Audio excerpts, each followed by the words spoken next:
9:47 p.m. on the night of July 4th. The first fireworks crack open above the suburb, and on the weather radar 20 miles away, something appears that meteorologists have learned to recognize.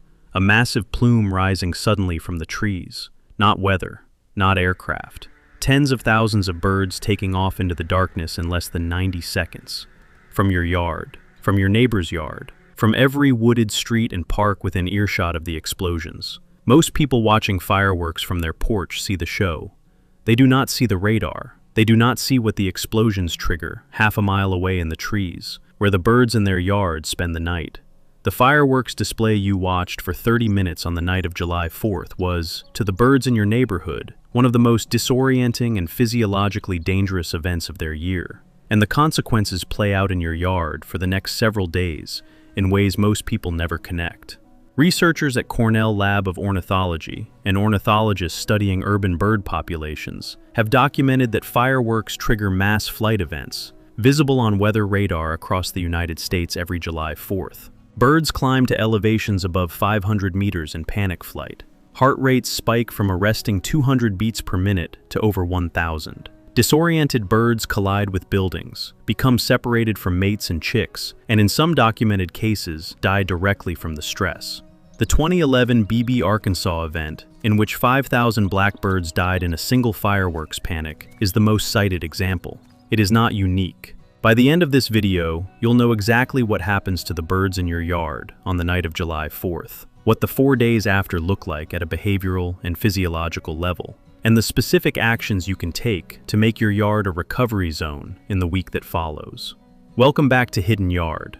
Subscribe before you leave, because what you're about to learn is happening above your house every July 4th, and what you do this week, before the holiday, decides what your yard looks like for the rest of the summer. Stay until the end, because the last thing we cover is the species in your yard most vulnerable to fireworks, and the one sign in your yard during the week after the 4th that tells you whether that species survived the night.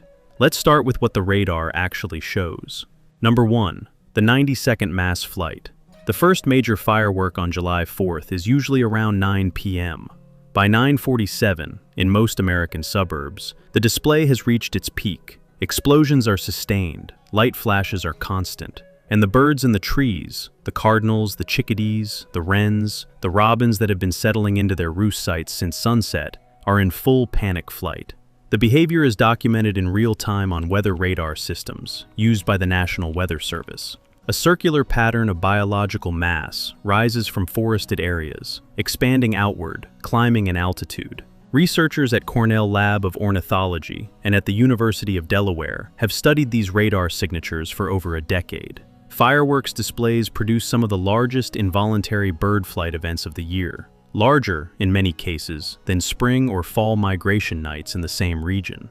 Within 90 seconds of the first major firework, the average bird in earshot has taken off, climbed 200 to 500 meters into the air, and lost orientation. The flight is not directed, it is not strategic, it is panic, an autonomic response to a stimulus the bird's nervous system has no evolved framework for processing. Number 2. What happens inside the bird's body? The physiological cost of fireworks panic is measurable and severe. A roosting songbird at rest runs a heart rate of roughly 200 beats per minute.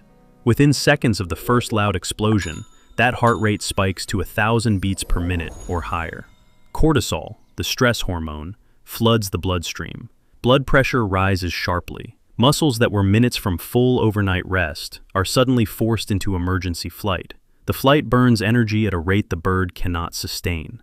A small songbird's fat reserves at the end of a summer day are calibrated for the metabolic demands of a normal night, not 45 minutes of high-altitude panic flight in the dark. By the time the fireworks end and the bird begins to settle, she has burned through energy reserves she will need days to replace.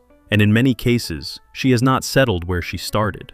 The bird that took off from your maple tree may land in a wooded area 2 miles away. The chickadees that roost in your nest box may scatter to 4 different streets. The breeding pair that has been feeding chicks in your hedge may become separated overnight. One parent in your yard, the other half a mile away, both trying to relocate the nest in the morning. Number 3. The Beebe event, and why it was not unique. On January 1st, 2011, Residents of Beebe, Arkansas, walked outside to find approximately 5,000 dead red-winged blackbirds. The birds had fallen from the sky overnight. Investigators from the Arkansas Game and Fish Commission and the National Wildlife Health Center conducted necropsies. The cause was determined to be blunt force trauma from collisions with houses, trees, power lines, and the ground.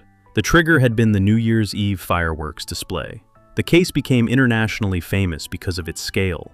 But what happened in Beebe was not freakish. It was the most visible version of what happens, in less dramatic form, every fireworks night across the country. Most fireworks-induced bird deaths happen scattered, individual, often unobserved. A chickadee that hits a window, a robin that collides with a tree, a young bird that becomes separated from her parents and starves over the next 2 days. The Beebe incident gave ornithologists a window into the full physiological cost of fireworks panic, in a way that scattered individual deaths could not. The conclusion was consistent with what radar data had been showing for years. Fireworks impose a serious, measurable, and recurring cost on bird populations. Number 4. The 72 hours after. The behavioral signature of fireworks disruption in suburban yards is consistent enough that you can watch for it. In the first 24 hours after July 4th, feeder activity typically drops by 60 to 80%. The cardinals that visited every morning that week may not appear at all. The dawn chorus is noticeably reduced. Some birds you would have expected to see are simply elsewhere, recovering, regrouping, or, in some cases, gone. In the second 24 hours, activity begins to return, but in altered patterns. Birds arrive at unusual times. Familiar pairs are sometimes broken. A male cardinal appears alone where there had been 2. Chickadees are usually back within 2 days. Cardinals can take 3 or 4. By the end of the 3rd day, most yards return to something resembling normal. But the underlying cost has been paid. Energy reserves that would have gone into raising chicks have been spent on survival flight and recovery feeding. Nests that were active on the 3rd of July are sometimes empty by the 8th, not always due to direct mortality, but due to abandonment when parents could not relocate or could not maintain feeding schedules in the days after. Number 5. What you can do in the week before. The most useful interventions happen before the fireworks, not after. The first is shelter. A yard with dense shrubs, evergreens, and multi-canopy cover gives birds a refuge after panic flight. A yard with only open lawn and high canopy trees offers fewer recovery options. The week before July 4th is a useful time to think about where dense cover is missing in your yard. The second is water. The day after fireworks, birds returning from panic flight are dehydrated, exhausted, and operating on depleted reserves. A clean, full, ideally moving bird bath becomes one of the most valuable resources in your yard during the 72 hours after the 4th. Refresh the water before the holiday. Refresh it again on the morning of the 5th. The third is food consistency.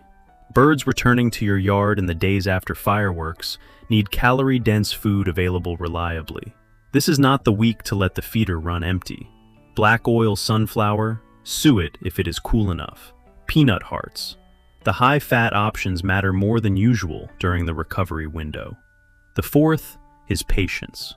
The yard will look wrong for several days. Familiar birds will be missing. The activity level will be lower. This is not a sign that your yard has been abandoned. It is a sign that the birds are recovering somewhere, possibly elsewhere, and the conditions you maintain in your yard during these days are what bring them back.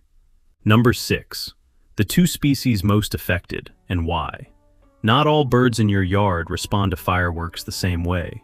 Cavity nesters, chickadees, titmice, wrens, nuthatches generally fare better than open-cup nesters. A chickadee inside a tree cavity or nest box experiences the explosions as muffled. She may still flush, but the sound itself is attenuated by the cavity walls. Cavity nesting species typically recover within 2 days. Open-cup nesters, cardinals, robins, mockingbirds, doves, fare worse. Their roosts and nests are directly exposed to the sound, the light, and the air pressure changes from nearby explosions. Recovery often takes 3 to 5 days. In some cases, nests with eggs or young chicks are abandoned entirely if the parents cannot relocate them in the chaos. Among open-cup nesters, the species most consistently affected in suburban yards is the mourning dove. Doves roost in exposed positions on branches, often near the trunks of trees. They are easily startled even by mild disturbances. Fireworks panic flight in doves is particularly disorienting, and dove pairs are particularly likely to become separated during the night. Number 7. The sign that tells you everything. I've saved this for the end because it is the part most worth knowing. The single clearest sign that the birds in your yard came through the fireworks intact is the return of the dawn chorus on July 6th and July 7th. The dawn chorus, the burst of song in the first hour after sunrise, is one of the most reliable indicators of population stability in a suburban bird community. After fireworks, the dawn chorus on July 5th is usually noticeably reduced. By July 6th, in yards that have come through well, it begins to recover. By July 7th, it is essentially back to normal. Same species singing, same approximate volume, same approximate timing. If your dawn chorus is back to normal by July 7th, the birds in your neighborhood made it through. If it is still reduced on July 7th, something has shifted. Pairs have not relocated, nests have been abandoned, or specific birds have not returned. The persistence of a quiet morning chorus 3 days after the 4th is a yard signaling that the recovery is incomplete. Listen carefully on the mornings of July 6th and 7th. The volume of song in your yard during those mornings is one of the most honest measures of what the fireworks cost. And the changes you make in your yard between now and the holiday are part of what determines whether that measure comes back at full strength. Tell me in the comments, have you noticed your yard going quiet in the days after the 4th? Which species came back first? Which species did not? I read every one of them, and the stories from this community are the part of this work I find most worth keeping. Nature is talking. Learn to listen. I'll see you in the next one.